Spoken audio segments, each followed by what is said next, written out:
Coming to you from Studio HQ, you're tuning in to the Sunder Katz. Why Sunder? We're going to be talking about something different. And why cats? It's because we're the coolest cats in town.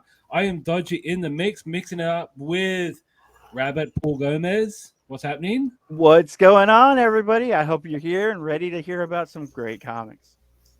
And I'm here with Manny Manuel Camona. How are you, bro? I'm good, man. Trying to survive this laryngitis, but hey, excuses are for the weak. No excuses for the wicked, I gotta say.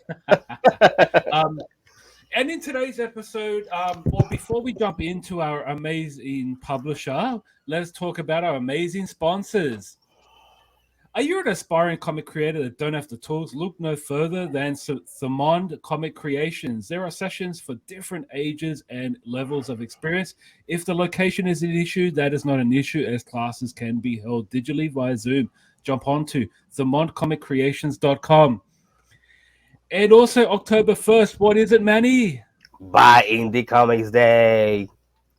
If you're a creator like our panel today, reach out to your local comic book store, make it an event, celebrate local creations. It's basically Artist Alley in your LCS. Rabbit, you excited for Buy Indie Comics Day? I am. I mean, having a day that celebrates the indie comic community, to see brand new stuff, especially that a little bit closer to home. Whenever you ask your local comic book stores if they got indie comics, most of the time they'll show you a few, and hopefully this will encourage them to even have a few extras. Yeah. And Manny, how does it feel that it's like creeping along, right? It's nearly, it's nearly May. Yeah, it's nerve-wracking. It's nerve-wracking. It's exciting. For a while, I was like, man, I don't know if it's gonna happen here in Virginia. And then this week, it's like 3 or 4 places. All of a sudden, they start calling at the same time. And now it's the decision of which one are we gonna choose and how are we gonna spread them out. So either way, it's a good problem to have. Sure. And if anything, we're gonna do the Buy Indie Comics Day in a specific location, and then we'll spread the other locations for different events throughout the year, and try to help the community. No doubt. And just for today's episode of Sunder Katz, we're going to be talking about a publisher of a different kind. Usually I'm talking about, indie comics that you can buy in your local comic book store that are distributed through Diamond. But today I'm talking about a publisher that is basically print on demand, or they go through crowdfunding schemes in order to sell their comics. What do you guys think about that? What do you think would be the challenges when you are like selling individually? I know you two are very, very experienced creators when it comes to distributing books. What do you think are some of the challenges that one would face? I'll start with you, Rabbit. Well, it's definitely hard to get into those comic shops whenever you're not in previews or through Diamond. That's probably the toughest one that you're going to go through, especially being an aspiring publisher like this. Whenever you're doing print on demand, it's kind of more based on website and digital sales and digital marketing. That to me is definitely the focus if that's the route you're going to go. Yeah. How about you, Manny? The same. It's very difficult to get in local comic shops, because when you're a print on demand creator, the price for each copy is much higher than those main big publishers, and they can print thousands and thousands of copies in a very low price, so both the local comic shop and the company can make some money. But if you try to reach a local comic shop, if you're printing on demand, there's not that much wiggle room, right? So if you can just have them there basically like a promotion and just take the loss. But yeah, it's tough. This is a labor of love, people. Right. Yes, exactly. And I'll just go back to the publisher. It's called The Expanse. And The Expanse is basically a collection of different creators and different sub-publishings. And today we're going to be sharing with you guys just a few books that we've chosen that was actually generously sent out from one of the creators. Shout out to Shane Rivette. Shane Rivette is the writer of G.I. Ant. He sent me through all these books. So now we're going to go through the actual book discussion. So let's start with the Super Dragonfly Sentinel, written by Edwin Burgos, with art by Marcelo Costa, letters by Red Hinckley Barnes. And this book originally came out as an Indiegogo creation and actually got published through through the Expanse. Let's start with you, Rabbit. Overall, with the writing style of the Super Dragonfly Sentinels, what did you think of the actual flow of the story? It was a little bit hard to get into at the beginning. It was a little bit easier whenever it flowed through the end. There was a lot of twists and turns in there that I felt didn't need to happen, but there was definitely the main arc, which was, the gathering of the team. But I mean, there were several little arcs that felt out of place. The main thing to me really was the overall pitch of the story. It felt like an introduction to this brand new team that was forming. It was a 40-page book, which I kind of was surprised that it got pulled out for just an introduction kind of thing. It did leave a few mysteries in there, but overall, it was the introduction of these three main characters. Yeah, and I agree. I think the intro, in terms of the main protagonist, her partner got killed in action.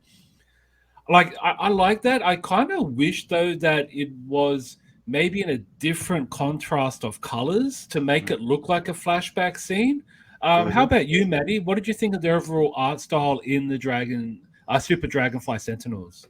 Um, yeah, I agree with the whole the color change. It would help make it having it maybe like some sepia colors and stuff to make it look like it was in the past. Um, it kind of sucks that we didn't see her in becoming the character per se.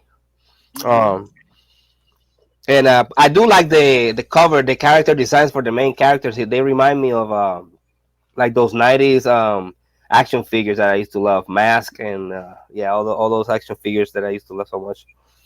Mm-hmm. And even the cover, although I like it, it doesn't for me. It doesn't fit like for a first issue. Right. For me, it looks like the cover. I would have chosen it for like the cover of issue number 2 or issue number 3. For issue Yeah. number 1, I think it would have been better to just have them have the whole spotlight on the characters. Just to the focus on them. You can barely see one of the characters. So I mean, it has some good things. But it's like anything, you can improve on it. Yeah, and I mean, what sort of context would you find the improvement? Do you think it's just that we were given like a cover with all the characters in their full guise, and then in the book we just see none of that? Exactly. Exactly. That's the main issue. Like if you're basically, especially when you have a book that's 40 pages. You, 40 pages, it should be more than enough to show me an introduction and still show me the characters in costume. I mean, the introduction to Batman was I don't know, like 20 pages maybe, and you have the whole history of how he grew up. His parents died, and then he got the cow and killing people. It's sometimes you have to learn when to add information and when to take information out, and just try to speed the story along. I like the villain though. Speaking of Batman, the main villain looks like a Batman type of character, like an evil. I call it like a medieval knight Batman villain. So I was like, "There, it looks cool." Yeah, you're right. I think the villain does look cool, but Yeah. I kind of feel, and I think the intro story shouldn't really be in a way to make it feel like we're jumping straight into a brand new story. Like if it were a flashback, it should be colored differently. That's my opinion, and I feel like a little bit long-winded as well. Yeah, and that's the thing. It had so many arches in it that it was trying to play off so many different things. It had that first, her and her partner kind of thing where he did get killed off, and then that was the main one that it focused on at that beginning, then it started introducing these new characters along with their mentor, which it it didn't have to actually introduce everyone right away, but you had all those different arcs where it was thrown all in there, and really what the main arc needed to do was shine that they were getting to those costumes and stopping this more than just showing all those different arcs. And whenever Yeah. they kept going back to her partner being killed and her being a lone wolf, that could have been done even while they were fighting or even after the battle had got done. If they had shown more of them in costume and more of them fighting, I think it would have paid off a little bit better. And yeah, and I think also in speaking to that, the whole theme of I'm a loner, I don't want a partner. I think that's been done so many times that it's just not. It doesn't have the same effect anymore. And also when her partner basically sacrifices himself, it makes no sense because he jumps from his vehicle to the other vehicle. They're in midair. Yeah. And then he blows the vehicle up. All you have to, if you're gonna blow the vehicle up, then just shoot at it from afar and just keep shooting at it until you hit the thing and just blow it up. You don't have to kill yourself to do that. So in that sense, it makes no sense, right? Mm-hmm. So I don't know. I think it could have been worked a little, differently, but hey. Yeah. Yeah, I hope that issue 2 there's an improvement there, but you're right. And I'll give you a classic example. Avengers Earth Mightiest Heroes, two-part intro episode, we see the Avengers in action. And then for the next 3 or 4 episodes, we get the origins of each individual character. Yeah, exactly. It could have been worked like that.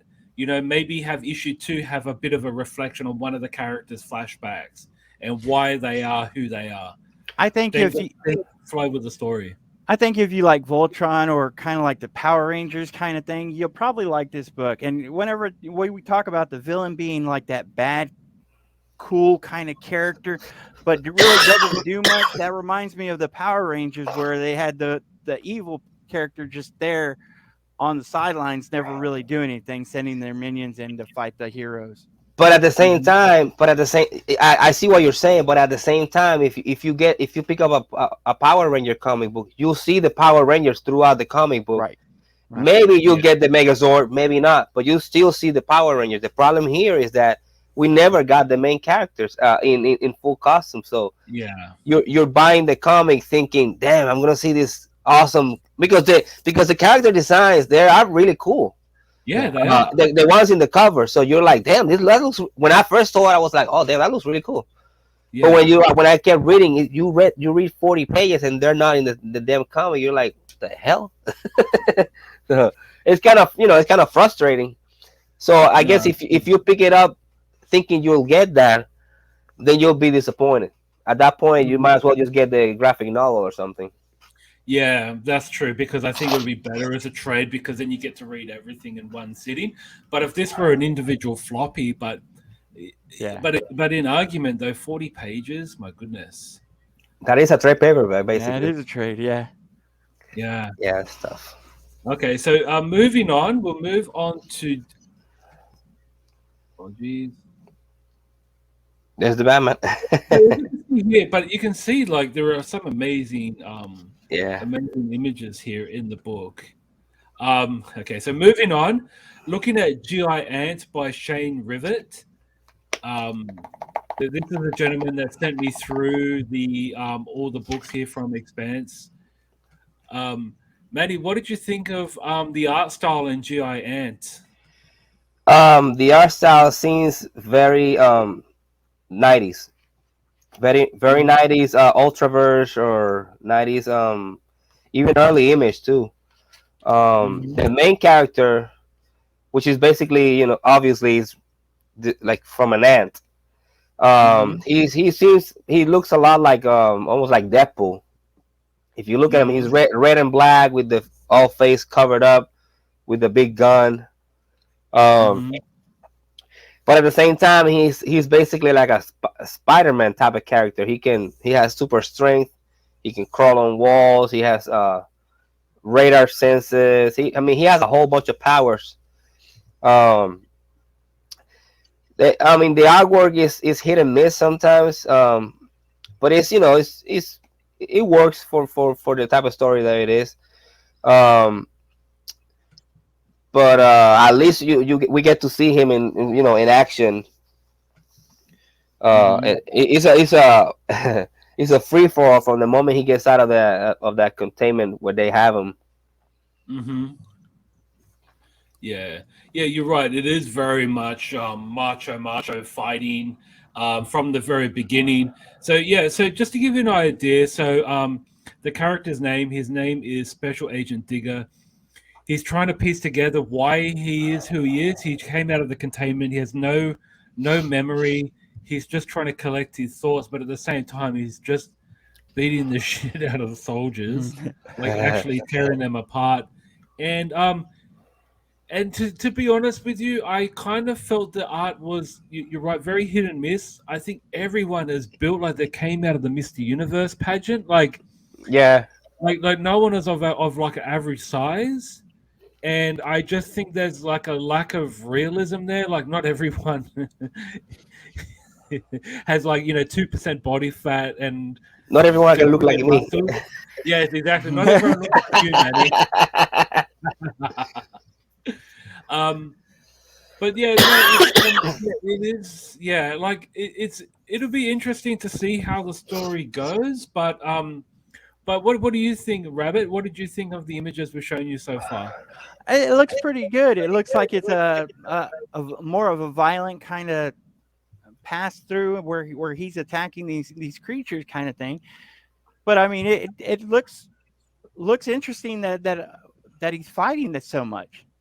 Yeah. See, I will say, this happened with this issue, and with what we're going to be talking about in a little bit. This book will be perfect for like a young kid. Like I'm not talking about 5 or 6, but I'm talking about maybe a 12-year-old, 13-year-old, or something like that, because he's typical superhero, like Spider-Man type, jumping, hitting, fighting. Right. The problem is they add certain adult elements.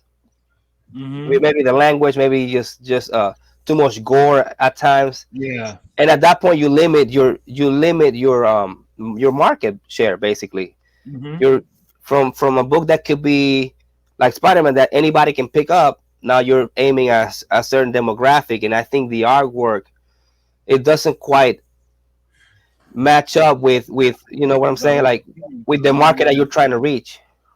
Yes, because we're not getting an Alan Moore type story here, so we're not getting anything too like overly sophisticated. But at the same time, though, the art would be for like a Commando Arnold Schwarzenegger 80s flick where you just sit down and just enjoy it for what it is. It's entertainment, but at the same time, if it's too gorish, then it really tailors to what audience.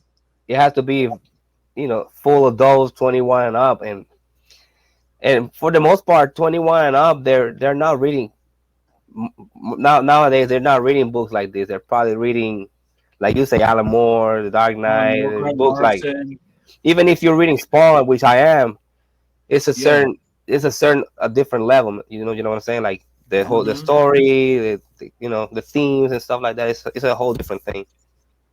Yeah. So I think this is a learning experience, teachable moment basically.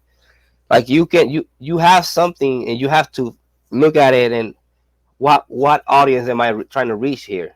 If you add, like I said, those certain elements, language, crass language, too much gore, you basically cut your market in half. Yeah. And but at the same time, though, sometimes we just want to sit down and watch something ridiculous like Rambo or yeah, true. I just watched Bad Boys Forever last night, and I was like, man, I actually enjoyed it because for what it was. Yeah. It wasn't an Oscar-nominated flick, but I just wanted to watch something I could just tune out and relax. So I guess that's the kind of audience you could find as well. Someone who just doesn't take anything seriously and have fun. True. Right. All right, so we're moving on. So we'll check out the next book. after I show you guys some more pages. And I mean, the coloring in this isn't too bad, I found. I just wish a bit more background art. Yeah. The coloring is actually one of the highlights. I think the one thing that kind of takes away a little bit, but at the same time, there's no background. But is the Mhm. word balloons. There's too many word balloons everywhere, so it's kind of hard to follow along. But Yeah, you know, true. We'll move on to the next book, and this is called Saint. Writer and letters by J.R. Dunbar, with art and cover by A. Afalabi, epilogue art by Rich Henneman. I'm sorry if I'm butchering your name. Rich Henneman is the epilogue artist. Uh, and this is about a character named Jake Barker. Jake Barker, he always knew that he wanted to do good in the world.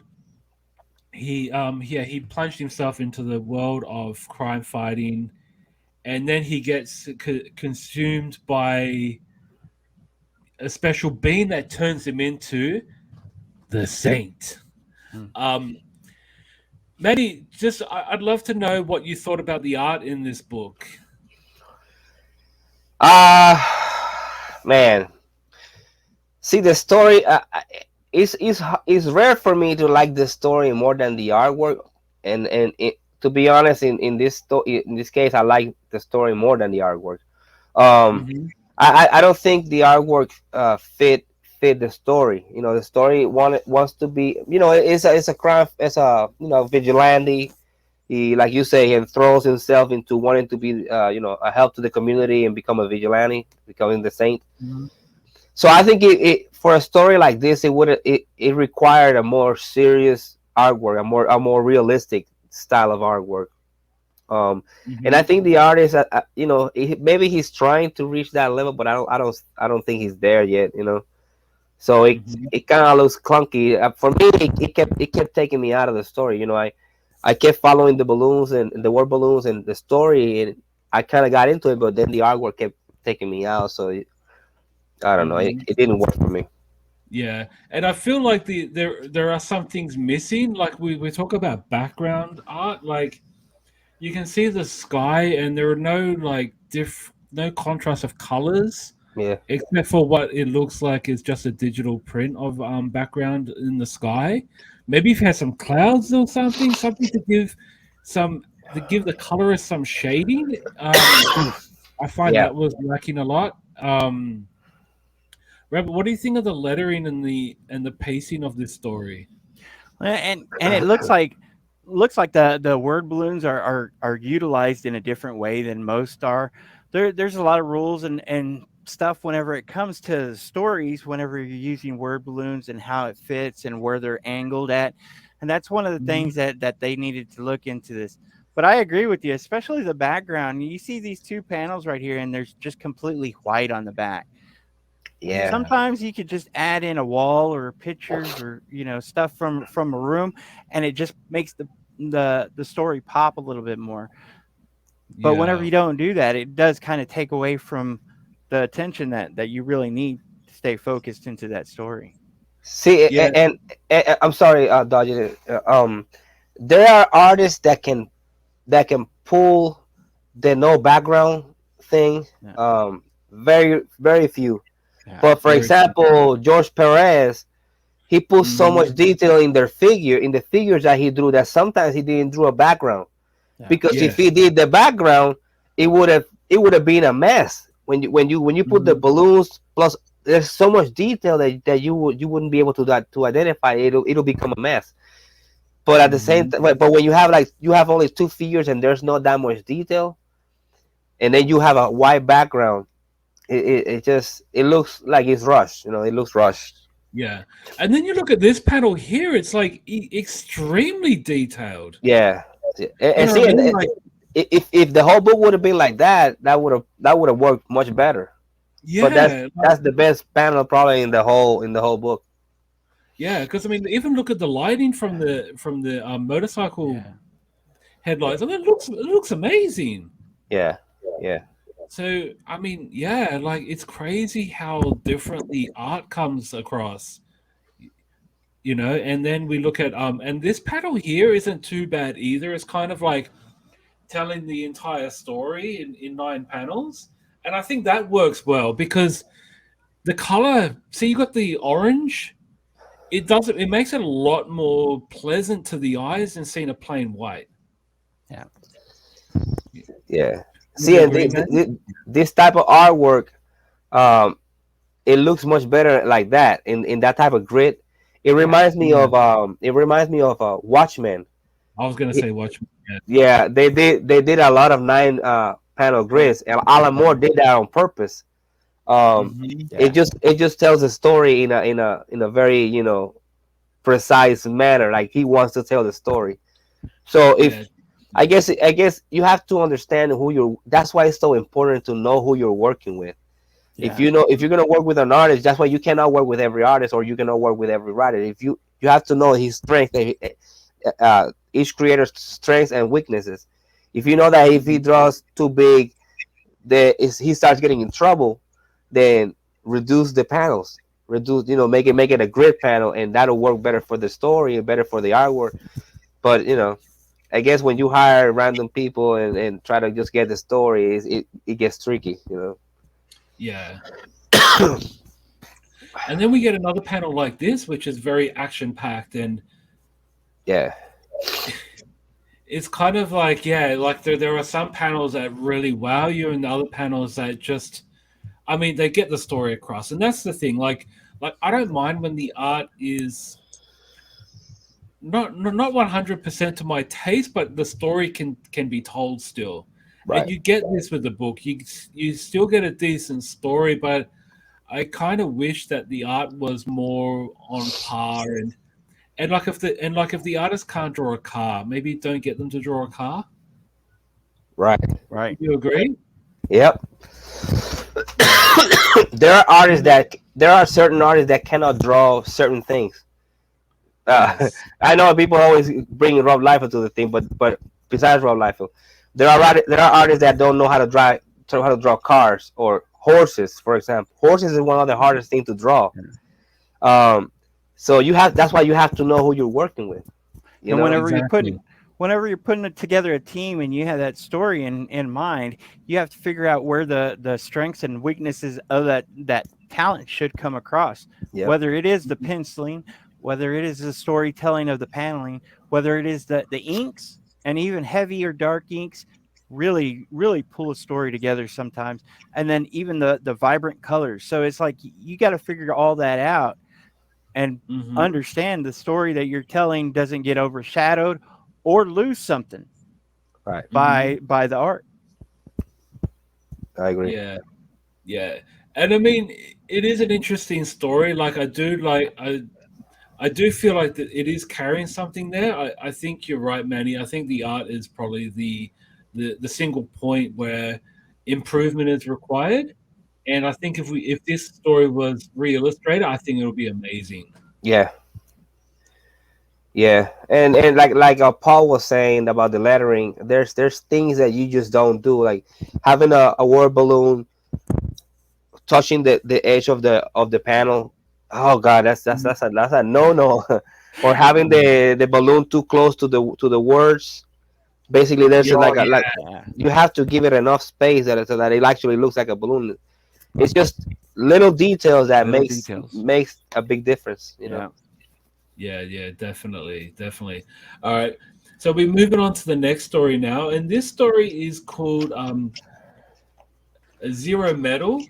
It's written and illustrated by Rogerio Ferraz da Silva with scenery background art. So we have a different artist for the background art, and that's Fernando Franco e um, Rosinaldo J. Lages. I'm sorry, these are all Portuguese names. I'm Yeah, apologies for the butchering.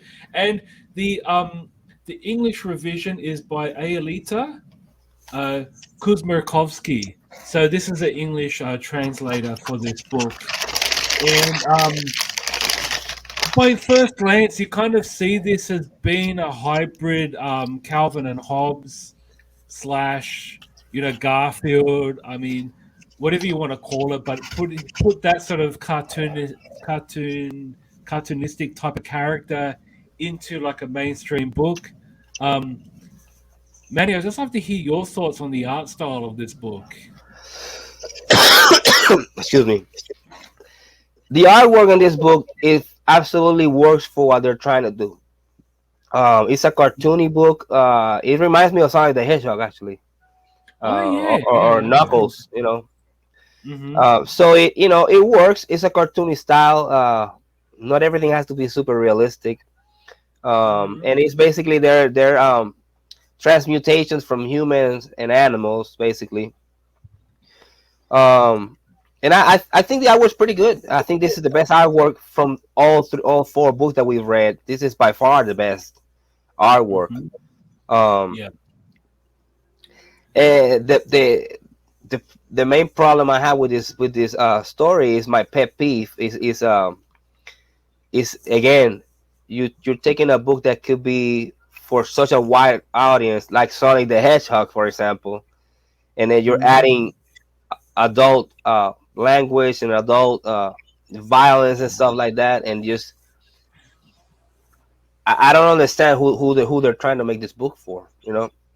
If you make something this cartoony, I don't see many adults like 40-year-olds or 50-year-olds, even 30-year-olds trying to, go out of their way to get a cartoon book. Unless it's something like Calvin and Hobbes and stuff like that has that, or Bone that but that has a trajectory. It's very rare. And actually, nowadays, you kind of see it every once in a while. You like Stray Dogs. You see Right. Stray Dogs and you see it and you're like, oh, this is a little too Disney. And then you read it and it's really more mature.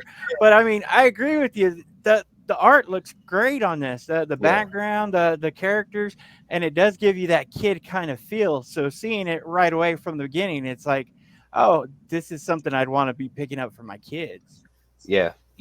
But, if they introduce those other stuff. Yeah. They shoot themselves in the foot, man. Exactly. They come back to and say, Dad, what does bleep mean? And they'll be like, what? Man. You know what? You know why this is such a pet peeve of mine? I have me and my wife started a non-profit initiative, and we give out comics to kids in hospitals and low-income areas in Virginia. And I pick as many comic books as I can that I think they're all ages, right? I would pick something like this, right? And then I would hand it out. And then I have parents emailing me and stuff and be like, do you read the books that you're giving out or something like that? And I'm like, yeah, but I mean, I'm giving out 10,000 comics. There's no way I can read 10,000 comics. They're like, well, you got to make sure because this book had this violence. This book said this. And I'm like, oh, my God. So it became such a hassle for me, and it's a pet peeve of mine. Every time I see something like this, I'm like, ah! Yeah, or even just have a disclaimer at the front. Yeah, exactly. You see nothing here, so you kind of go, okay, this looks friendly. I mean, the girl's holding a gun, but other than that, it's And it's like I said, imagine him making a crossover with Sonic the Hedgehog, man. That would be so. I mean, it could totally work. Yeah, but they wouldn't have it obviously because the themes are so different, But it absolutely would work. Even the illustrator could draw Sonic the Hedgehog. Yeah, absolutely. Without the artist of this book is an animator. Oh, he's actually an animator. Yeah. And that's why I think they hired a background artist, because animators, they focus on the main characters and they have background artists for everything else. Yeah, it works so well too. It really does. Yeah, and you can see here with the violence that we're talking about before, he gets his name is Gara, so Gara gets his absolute butt kicked. And and we're wondering who on earth is the motorcyclist. This guy who just comes, he can fly too, and he wears a motorcycle helmet. Like, and the funny thing is, garra means claw in Spanish. Oh, really? Yeah, and then the doctor, the doctor that actually worked on him and created him, his name is Doctor Mente, and Mente is mind. So his name is Oh, Doctor Mind. I was like, come on, man. I mean, it's cool. It's funny. And like I said, if you don't know Spanish, you don't know, you just think it's a cool name. But yeah, I was like, yeah. oh, okay, that's clever. No, that is. I mean, translate to English is pretty clever though.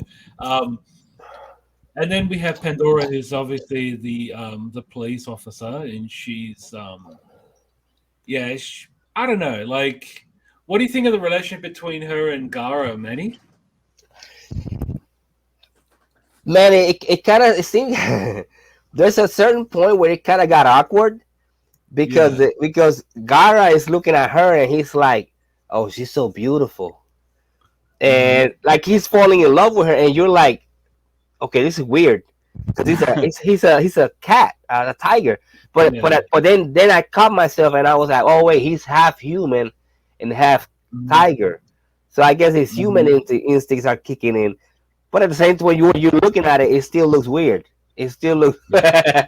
you still get you off, and also when you look at them side by side, you see such a huge, like they're the same size basically. It's almost like a Tony the Tiger was running with her. It made me laugh. It's so funny. That's what she said. The taxi driver just asking her what the hell, and she's like, oh, he's a cosplayer. I was like, okay, that's funny. That's funny.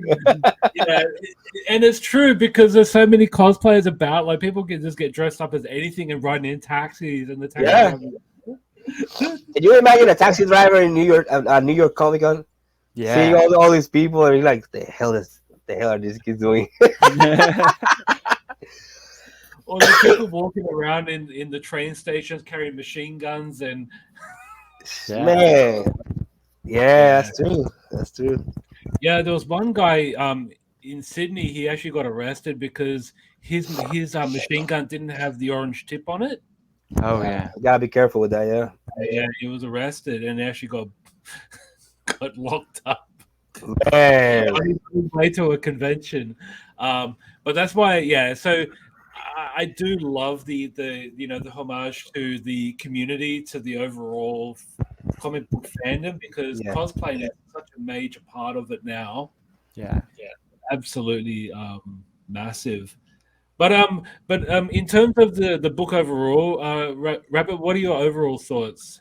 Well, and like we were talking about, the art just looks amazing. The background does work with the characters. It, Yeah, it it really looks like it flows really well. And like I said, having seen it from afar, I would have thought that it was more of a children's kind of book as well. yeah, But I mean, it's just one of those things. yeah, I do have one thing to say.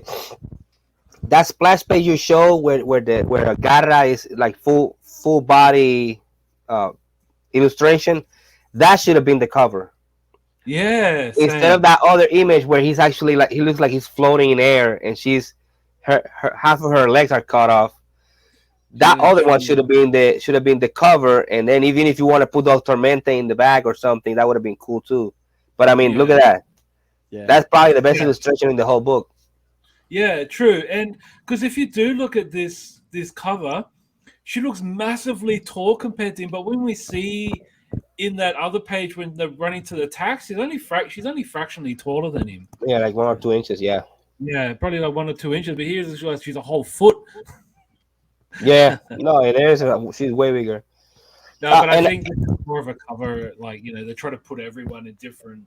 yeah, Yeah, another thing about they do like a homage or something like that, or like a reference to the medals that they carry. It reminded me of the first Men in Black movie, where mm-hmm. the cat is holding the universe, the Yeah. galaxy Mm. in the little necklace. It's the same thing that he's holding he has the power of the cosmos or the powers or something inside that metal. Yeah. So Wow. it's basically the same, not the same, but it's a similar concept. That's why everybody's after him because they want to get that medal. Yeah. So I was like, oh wow, Yeah, and he's also a cat. In Men in Black, he was a cat too. Yeah. Wow, I never thought of that. I haven't seen Men in Black for so long. That's a good movie. Yeah. Yeah, but I mean, it was fun though trying to unravel different creators from different parts of the world, even a different publisher that you cannot find in your local comic book store unless they're actually really local and Yeah. they can just deliver themselves. But to have a book that's not available through Diamond or Preview magazine, um, just overall in terms of the Expanse universe, what were your overall thoughts, Rabbit? Well, I think they're definitely trying. It looks like they're trying to get off the ground, kind of thing. A little bit Mhm. of a learning process. I think there's a lot that you could see that could be worked on and improved. Mhm. But I mean, there was a lot of great stuff to see, especially like that artwork in that last one. Mhm. And it's just one of those things that you have to keep improving. I mean, everybody does Yes, of all the time. course, of course. And how about you, Manny? I think, yeah, like Paul said, they're trying. They have a lot of ideas. I think this is a time where I think they need somebody outside looking in. Yeah, That is like not a creator. like an editor, like a Yes. I chief was editor. gonna say that Yeah, you stole my line, Rabbit. Yeah, Damn it. yeah, I'm thinking I'm thinking not him per se, but I'm thinking somebody like Jim Shooter or something like that that can maybe switch creative teams, maybe hmm fine look at detail stuff. exactly Yeah, fine Yeah. tune it yeah, because because even if you switch creators, it could completely change the yeah, whole outlook Mhm. of the book, the whole audience of the book. It could transform it completely, but you have to sometimes as creators we're so involved in the book that we don't see outside of this is what I want to do. That's why you need somebody Exactly. that is completely I don't know, I can't find the word, but it's basically not biased. Exactly, that's the word right, I'm looking for. Unbiased. Okay, this is what mm, you're seeing, but this is what it actually is, right. Yeah. and I think that will work. I've always Yeah. advocated for an editor whenever you're working on a book, and you don't want to be too close to the project where you've got glasses on and you just can't see any problems in it. An editor Mhm. always will look out and say, "Hey, let's take a step back and let's look at it at a different approach." I don't know what editors were on those, if any of them, but I mean, it is really just a fine tuning. It had some great stuff there. It had some good building blocks. One of the Mhm. things, like I said, is just kind of that fine tuning. Yes. Yeah, and I'm speaking out of experience. My first comic book, I put it out a bunch of years ago, and I was still young and dumb. Mhm. And I basically did the whole. I didn't even write the book. I just drew each page, and I went along and just drawing it. And to me, it was the best comic in the world. And as I look at it now, I cringe. I'm like, Jesus, man, what was I thinking? Mhm. And it took growing up, and it took um, actually meeting my good friend Alvaro and Mhm. understanding, okay, this is what a good writer actually does. Mhm. This is what it's supposed to read like. And I was like, listen, man, I have the ideas, but I cannot flesh them out. I need you to flesh them out. And And on the opposite end of that spectrum, being a writer, it's like, well, I was so close to the story that it did take an editor to say, hey, let's look at this page because you might need to describe what's going on a little bit more because what you're thinking of is happening is going on in your head as opposed to being shown in the book. Super, yeah. Yeah. So it's like right, whenever you have that editor there, whether you're an artist, whether you're a writer, an editor is going to be somebody who's going to be outside the picture looking in and saying, this is what the reader's going to see, Mhm. not what you're passionate about, but this is what the reader's going to see. And this is how you need to improve it so they understand what your passion is. Yes, exactly. And this sounds like the conversation we're listening to right now sounds very much like a Think Indie podcast. I appreciate that, fellas. I But, know. but I think you nailed on the head. My first reaction, Rabbit, was thinking of an editor. Yeah.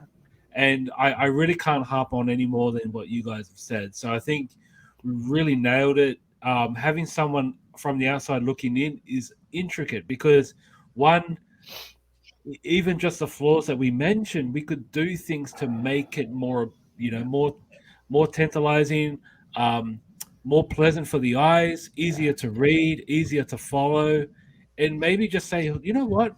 I think we're focused too much on the origin story. Let's actually go into the action and make it more of an exciting story. Yeah. Good for and that as and well. and don't get me wrong.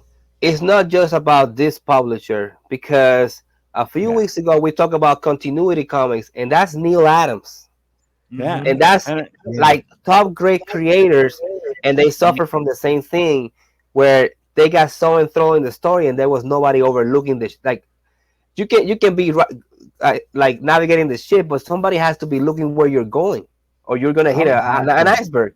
You can be I'm going my full force and then not know where you're going. I'm my own biggest critic, and whenever I finish a story, I go over it at least 50 times. And even after I go over it 50 times, I miss a lot. Whenever Yeah. I got my first editor and said, "Hey, can you look over this story?" I've already looked over it 50 or 60 times. There's nothing wrong with it, but an editor can find it. So it's Mhm. like, don't ever overlook an editor because they can help you a great deal, no matter They're who Yeah. you are. they're there for a reason. Yeah. Yeah, and look, if they are critical about your work, it doesn't mean that they hate it or don't treat them like they're a dickhead or whatever.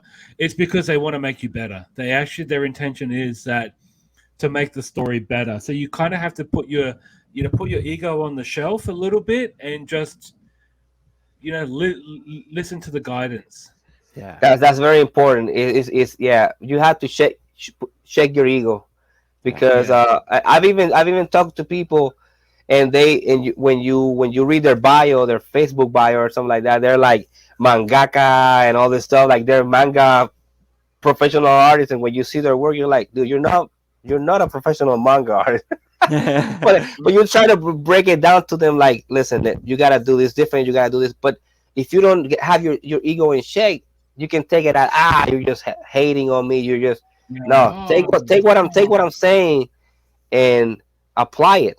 Because I don't know everything. Paul doesn't know everything, but we've been through the ringer enough that we've fallen. We've made those mistakes. So that's all it is. It's a experience. Yeah. No, it's been a very interesting episode, and I just want to thank everyone for joining us on the Sunder Katz from Comic Crusaders. Please click like and subscribe for more amazing content, and also check us out at comiccrusaders.shop. On behalf of myself, Dodgy, Rabbit, Manny, thank you for watching, and I'll see you all next time.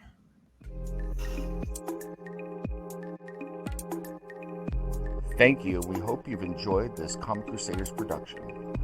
For real-time news on all things pop culture, please feel free to follow us on social media. For articles, original content, merchandise, and more, please go to www.comiccrusaders.com. Also follow along with all of the websites of the Comic Crusaders family.